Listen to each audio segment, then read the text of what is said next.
7:42 en el estudio, el presidente del Partido Republicano, Arturo Esquella, acá en Mesa Central. Arturo, muchas gracias por la gentileza de estar acá. Buenos días. Muy buenos días, Iván. Gusto acompañarte. Hoy jueves, que parece viernes. Hoy jueves, que parece viernes, sí. Salvo para quienes estamos en una directiva, un partido político. Porque está que no va a haber fin de semana. Pero todavía están negociando eso, ¿no? No, pero al final... Inscribieron el pacto ya. Inscribimos el pacto la semana pasada, eso están dando. Tú sabes que es un paso previo para poder inscribir a los candidatos. De hecho, el plazo para los pactos es este sábado. Así es. Y ahora lo que tenemos que hacer es subir los candidatos. Nosotros ya tenemos bastante claro. Pero queda lo que estamos conversando con el otro pacto que se va a inscribir dentro de los próximos horas o días, el de Chile Vamos. ¿Y tienen un deadline para eso? ¿Una fecha? No, yo creo que debiera salir. Las conversaciones van súper bien. Ahí me saco el sombrero por quienes están trabajando en esto. Sebastián Figueroa por el lado de nuestro pacto, Cambio por Chile, y Andrea Valladares por el lado de Chile Vamos. Así que han hecho todos los esfuerzos por llegar a un buen acuerdo que nos permita competir inteligentemente. Aunque ahora, para ser franco, Iván, con las noticias que hemos tenido, que es un poco lo que veníamos diciendo hace bastante tiempo, que iba a haber más de una lista de izquierda, ya van 3. La verdad es que baja un poco la tensión, bajan los riesgos, por supuesto, pero evidentemente si es que hay espacio para coordinarse y mejorar, digamos, las condiciones en las regiones binominales, por supuesto que lo vamos a hacer. ¿Usted cree que se van a coordinar? Sí. ¿Y en circunscripciones senatoriales? Sí. ¿No para diputados? No. En general es en las circunscripciones senatoriales. Ya. Dicho, y usted va de candidato, ¿no? Soy candidato, efectivamente, en la región de Valparaíso. Bueno, no estoy inscrito formalmente, será aquí el lunes. No ha empezado la propaganda todavía. Así es, pero estamos ahí muy contentos esa representando a Valparaíso. Ya, por republicanos. Ya. Estamos con Arturo Esquella, presidente del partido. Hablemos de los decretos, de gobernar por decreto. A ver, ¿a qué atribuye usted el escándalo? Es bien fácil, pues aquí José Antonio Kast va primero, digamos, o sea, es evidente que eso es la razón por la cual hay escándalo. Sí, porque al final del día no dijo nada de otro mundo, es evidente que para quienes entienden un poco y para quienes no también. Evelyn Matei dijo una cosa parecida y no quedó el escándalo. O sea, bastante más tajante, digamos, o sea, ella hablaba de algo que es obvio en todo caso, no dijo nada de otro mundo ni ninguna razón, digamos, para criticarla, porque las facultades normativas o la manera en que normamos el país se divide en dos. Uno es lo que es materia de ley, que es bastante acotado y es una lista taxativa que está en la Constitución, y el resto le corresponde al presidente de la República, es lo que nosotros denominamos la potestad reglamentaria del presidente de la República. Y en eso, una de las maneras de manifestar esa potestad son los decretos, los reglamentos, las instrucciones internas, en fin, todo eso que pasa a ser vinculante. Así como la ley es vinculante, todo lo que está ahí es vinculante. El espectro es enorme y tú sabes muy bien, y a esto se refería José Antonio, que no requiere, digamos, interpretación, porque la verdad todos lo tienen bastante claro, salvo los que quieren hacer cuento de esto, es que un proyecto de ley se demora tiempo, son cambios más estructurales que efectivamente nosotros vamos a hacer varios, y en parte, digamos, me lo tienen encargado a mí, todo lo que tiene que ver con seguridad, todo lo que vimos en El Salvador y en otras partes, pero eso corre en paralelo de echar a andar todas las medidas administrativas que le corresponden al presidente de la República, y en eso sí que estamos lo suficientemente claros, lo reafirmo y lo complemento, lo que decía José Antonio.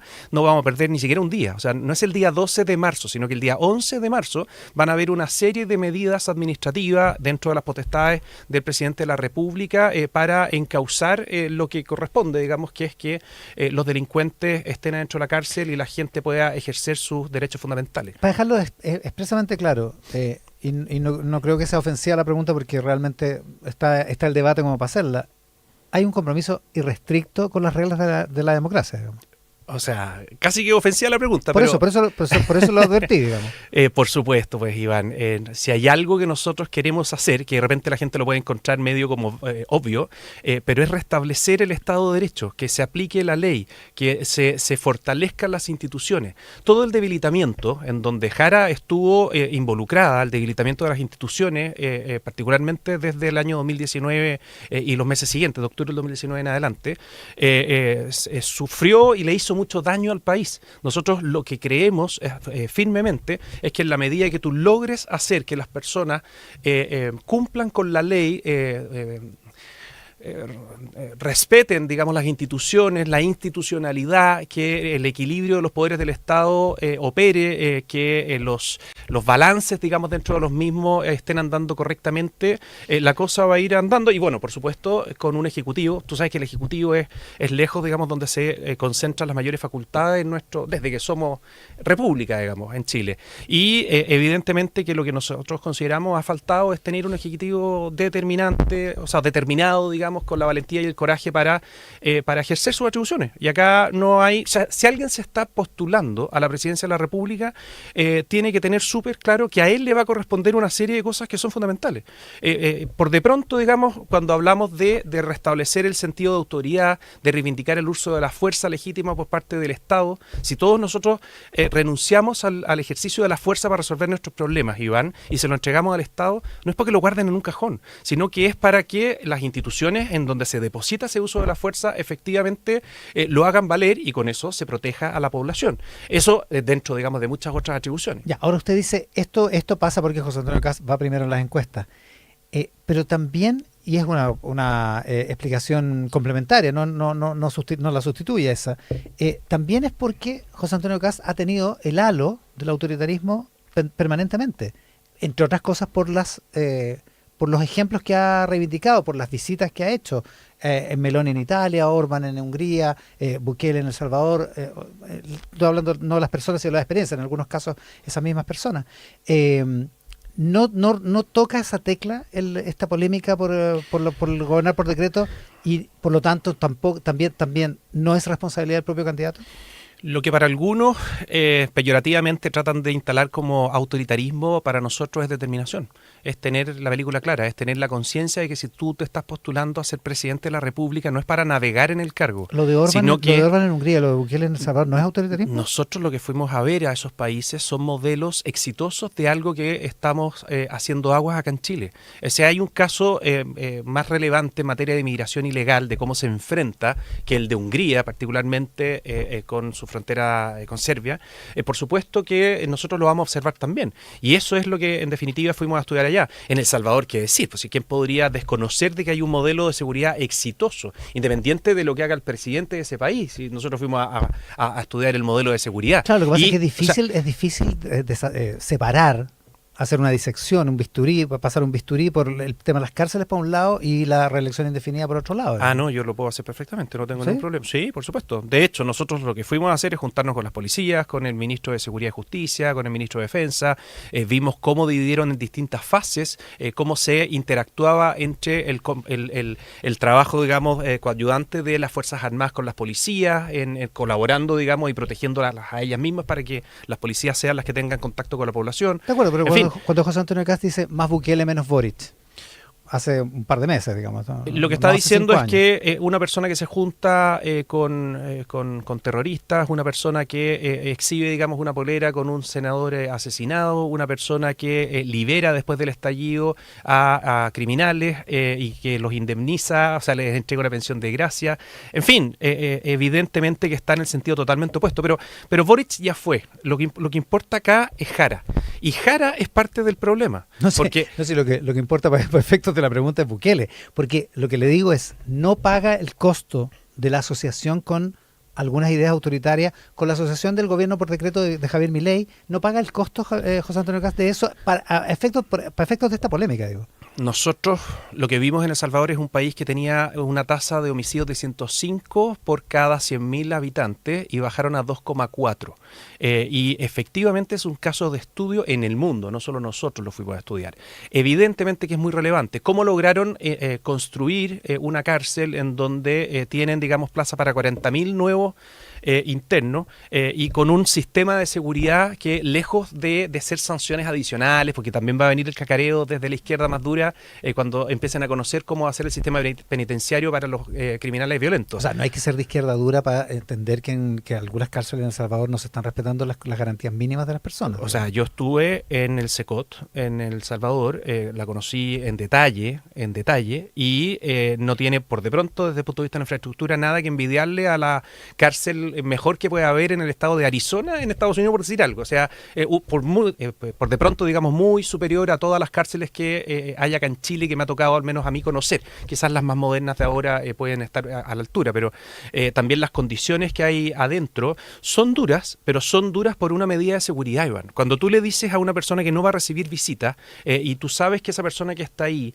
forma parte de una banda criminal, del crimen organizado, lo que siguen haciendo ellos es orquestar los crímenes, digamos, que se están cometiendo afuera. Entonces, por medidas de seguridad, tú lo que tienes que hacer es impedir que tengan contacto con el medio libre, sea con su abogado, sea con o sea, en términos directos, obviamente que las medidas telemáticas se usan para las audiencias y todo eso. Con las visitas, por supuesto que no puede haber en el mismo recinto lugares, dependencias, módulos que sí tengan visita y otros no, porque ahí ya contaminas, digamos, el flujo y es un foco de corrupción muy importante. Todo eso tú lo tienes que hacer con determinación. Todo eso, si quieres juntar las dos preguntas, o buena parte de eso, tiene que ver con medidas administrativas, curiosamente. Mira cómo se juntan las cosas. Ya que estamos. Oiga, la portavoz del gobierno ayer, en una entrevista, me parece que en CNN, le pega duro a José Antonio Kast, dice que no le sorprende que desprecie Kast la labor del Congreso, porque estuvo 16 años siendo diputado sin hacer nada muy relevante para el país. Y si uno ve la acción concreta que ha tenido la bancada republicana, es que se ha opuesto sistemáticamente a reformas muy importantes. Estoy resumiendo la cita. Bueno, obvio, lo está diciendo. Hay dos razones evidentes. La primera es como un denominador con lo que estábamos hablando. Evidentemente que todos los dardos van a apuntar a quien está encabezando las encuestas, y ese es José Antonio Kast. Y segundo, el principal valor que tuvo José Antonio Kast, por supuesto que le incomoda a Camila Vallejo, me refiero, digamos, en el Congreso, digamos, en su rol en la Cámara de Diputados. Si había alguien que alineaba cómo votaba la bancada, yo estuve con él 8 años, era precisamente José Antonio Kast. Y ahí es donde tú te vas dando cuenta cómo los atributos se van repitiendo. O sea, el principal valor que le ven los chilenos para combatir la delincuencia a José Antonio Kast es precisamente el coraje, la valentía, es la determinación, es estar claro en el fondo cuál es tu posición y no andar temblando, digamos, por la vida. Y obviamente que ese fue el principal rol, alinear a todos los parlamentarios en la bancada que se hizo conocida, digamos, en ese entonces, precisamente porque se hablaba con uno y se hablaba con todos. Eso obviamente no es monopolio exclusivo de José Antonio, esa era lo común que uno esperaba de esa bancada en el pasado. Así fue siempre, digamos, la bancada de la UDI, y es lo que nosotros estamos replicando en la bancada republicana. O sea, cuando tú hablas con el jefe de bancada republicano, tú sabes que todos van a votar igual, y eso le da un valor, también haciéndole un guiño muy importante a quienes con un poco más de conocimiento se dan cuenta de lo grave que es el fraccionamiento político. Tú hablas con uno y tú sabes en el fondo dónde estamos parados los republicanos. En cambio, tú con otros partidos tienes que hablar con 5 o con 6 para más o menos hacerte una idea de cómo van a votar. Eso ayuda mucho. Que no le gusta a Camila Vallejo me refuerza, digamos, de que el paso de José Antonio Kast por la Cámara de Diputados fue muy exitoso. Ahora, ¿qué le parece que la portavoz del gobierno se meta en este debate? Bueno, que se metan en la campaña, yo creo que deben tener sentimiento encontrado, porque cada vez que el presidente Boric hable de Jara, Jara pierde votos, eso es evidente, y ellos van a tener la disyuntiva, o nos metemos a intervenir con todo, o nos quedamos callados, que efectivamente quizás eso le puede ayudar más a su candidata. Bueno, eso dicho, digamos, para el presidente de la República, para su vocera y para todas las personas que van a consolidar, digamos, ese 30% que son incondicionales, digamos, a quienes están hoy día en el gobierno y se lo han traspasado muy exitosamente a Janet Jara, pero de ahí en el fondo a subir. Si el resto de los chilenos, los otros 70, tenemos súper claro que estos 3 años y medio, 3 años de infracción han sido para la historia, digamos, como algo que queremos olvidar. ¿Usted dice que Jara se queda pegada en 30? Yo creo que no va a subir sustantivamente, no veo por dónde, para ser franco, porque en el fondo con esta transformación o metamorfosis que está teniendo hacia el centro, la verdad es que ella fue dejando huellas de sus posiciones en prácticamente todo. Y con el tema más sensible, no solo formó parte como una más de las cosas que nos llevaron, digamos, a tener una debilidad muy profunda hoy día en las instituciones, sino que ella era la protagonista. Ella fue la persona que promovía el desarmar a a nuestras policías, encabezaba, digamos, una organización no más lacrimógena, no sé si recuerda, y con eso estás diciendo, digamos, de que no pueden ni siquiera tener acceso a armas disuasivas que evitan, digamos, el enfrentamiento. O sea, es insólito. Ya, pero uno puede cambiar de opinión, digamos. Ella era la... Sí, claro, pero es que cuando ya son muchas las cosas, uno ya deja de creer que se deba simplemente a un error como fue lo de la polera Matapaco. Cuando tú tienes a una persona que está promoviendo el odio contra las policías y que a la vez, desde otra vereda o con otro sombrero, está presentando querellas persiguiendo a los carabineros, evidentemente que ahí no hay un error, no hay 2 ni hay 3 errores. Hay una convicción. Para ellos, la convicción es que los carabineros son el enemigo y lamentablemente para nosotros son piedra angular de la transformación que tenemos que hacer dentro de los próximos 4 años. Oiga, estamos con Arturo Esquella, presidente del Partido Republicano. A propósito de errores, Carlos Peña en una columna ayer en el Mercurio decía que lo de gobernar por decreto, lo de la frase famosa del martes de José Antonio Kast, era una especie como de acto fallido, que reflejaba lo que internamente realmente pensaba.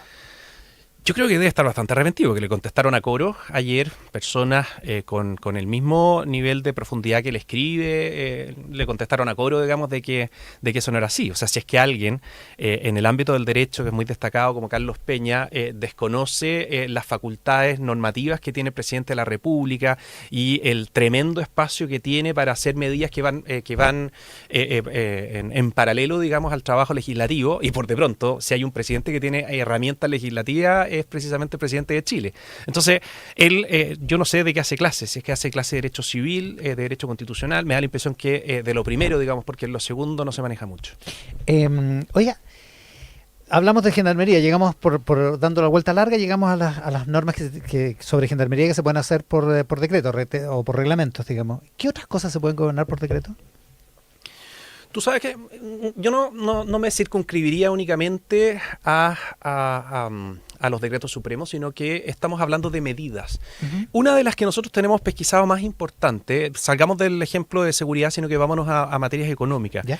Tiene que ver con las personas que tú nombras a cargo de puestos que son fundamentales. Cuando tú tienes directores de servicio, cuando tienes seremis repartidos por Chile, que a la hora de los cubos no se atreven a firmar las autorizaciones, los permisos y otros documentos que son fundamentales para que Chile avance, tú te das cuenta que el problema no es la normativa, sino que son las personas. La convocatoria que José Antonio Kast llega a ser presidente va a tener como punto neurálgico el tener personas valentes. El otro día, yo espero no ser infidente con contar esto, pero el otro día estábamos en una reunión y una persona que le había tocado trabajar en el Ejecutivo, en materias más bien del Ministerio de Agricultura, le decía, mira, si el gran tema que tuvimos en el pasado era precisamente que a la hora de los cubos no se traían a firmar.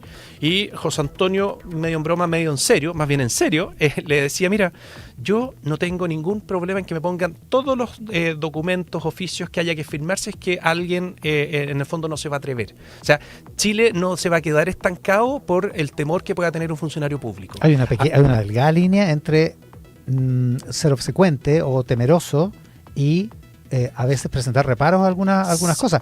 Le acaba de pasar a la encargada de estadísticas de Estados Unidos. Claro, pero es que cuando hablamos de valentía no se trata de ser temerario, se trata en el fondo de saber cuáles son los requisitos legales que se deben cumplir por parte de la persona, por ejemplo, que está haciendo una obra y necesita la autorización, y lo que tiene que hacer el funcionario público es constatar que efectivamente ocurra. Pero no estar pensando, mira, este es el tema, no estar pensando que va a llegar un piquete de personas a protestar porque no quería que instalaran la desaladora, entonces va a ser un escándalo y yo prefiero no estar metido en ese yo prefiero incluso salir de mi cargo. No, eso, si tú estás claro que se está cumpliendo con la ley, lo que corresponde es que avance. Sí, en el fondo, es que lo que veíamos, de repente pasó, yo encuentro que pasó demasiado colado para la gravedad que tuvo esto, las declaraciones de este señor de Greenpeace, que decía que podía, ya que contaba en el fondo con recursos de sus socios, en fin, o sea, de los socios de la organización, para poder judicializar y retrasar proyectos por más de 2000 días, decía. Lo decía en la mitad de una discusión legislativa, sí, en el Congreso. Eso es un escándalo. Sí, aclaró bastante después la frase, pero... Sí, es que bueno, es bien común en la gente de izquierda decir lo que piensan y después aclarar. Pero entonces... Es común a todas las personas. Oiga, una cosa para terminar.